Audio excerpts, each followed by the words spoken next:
I did that TED Talk in 2019. The unemployment was obviously made worse by COVID and a number of other things which subsequently happened, looting, the drought in other parts of the country, and the floods in certain parts of the country, in particular KwaZulu-Natal. So throughout the country, the unemployment situation has actually gotten worse.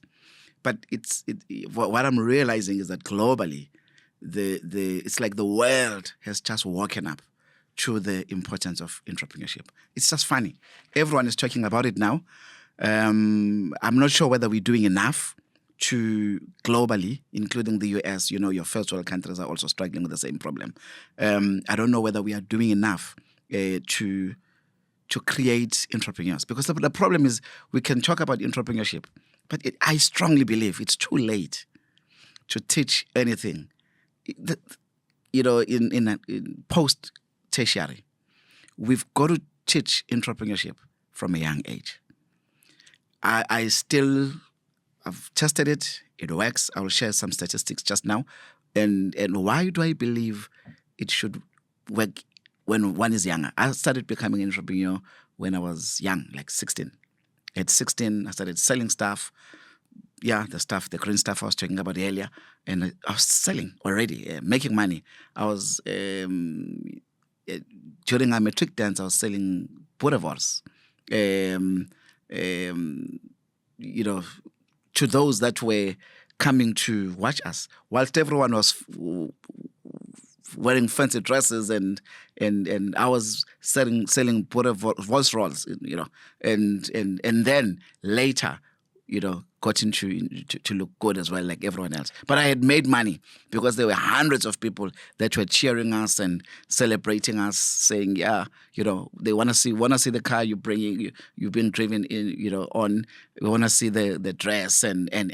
But guess what? I made money out of that excitement because half the township was there where I was studying in Sobantu, and I saw an opportunity. But I still did not see myself as an entrepreneur. Imagine, John, if somebody taught me entrepreneurship from the age of, 6, 7, like mathematics.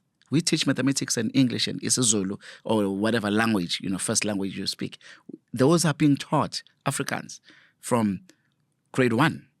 If we can start teaching entrepreneurship, if we are late, at least start it in grade 8 and do something. I strongly believe that if we can build that entrepreneurial mindset, for at least a period of 3 years, 4 years, we can change this country.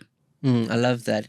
And just to interject there, so working with you, and I heard you say now mindset. So it's the thinking is not necessarily everyone needs to be an entrepreneur, because it doesn't work like that. Although in this country it does make sense to be an entrepreneur. There's lots of problems that need to be solved, and the private sector need to get involved and do the best that they can. We all need to do the best that we can. But something you said about that was that mindset can be instilled. Whether you want to run your own business as an entrepreneur or what we call an intra, I-N-T-R-A. In other words, you are an employee of someone, but the way you think is different, because an entrepreneurial mindset basically means whether you are an employer or an employee, the way you think, you are solutions orientated. You just want to solve problems. And I always make this example to the kids in the classroom. I say, if you have 2 engineers and you're an employer, you want to hire people, you've got someone that has 10 years experience, same qualifications, they went to great private schools, etc., both IEB, etc., Hilton and Michael House. The one comes from Hilton, the other one comes from Michael House, and they both have similar qualifications from UCT, another one from Wits, 10 years experience. Which one do you hire?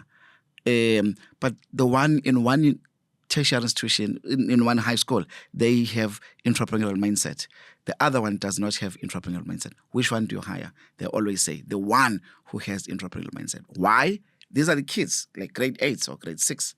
Why? Because the other one is going to bring problems to me, but the other one is going to bring 3, 4 solutions, because entrepreneurial mindset teaches you critical thinking as a foundation, as a very strong base, which focuses on alternatives and what else can you do instead of doing it the traditional way. Yes, I love that. And I mean, Luke and I are building teams together, and one of the traits we look for is entrepreneurship. You've tried something, even if it's failed, it's not a failure. It's Absolutely. just unless you didn't learn from it, they say. So, Can I just add something, John? You know, unfortunately, the education system teaches us that failing is wrong. But entrepreneurial mindset says, try. So entrepreneurial mindset says, try it. If you fail, it's okay. Failing is part of the experience and growth process that is very important for you to become a better person. But in the current education system says, if you get a certain percentage and you failed, you're not good enough. But entrepreneurial mindset says, try something, and if you fail, you're not a failure. It's okay, because that failing process, or that something that you've tried and failed, is part of that growth of you as a person. Yeah, you learn from the feedback. That's so right. The feedback loop so we have that. We've said it before in the show, is perfect is the enemy of good.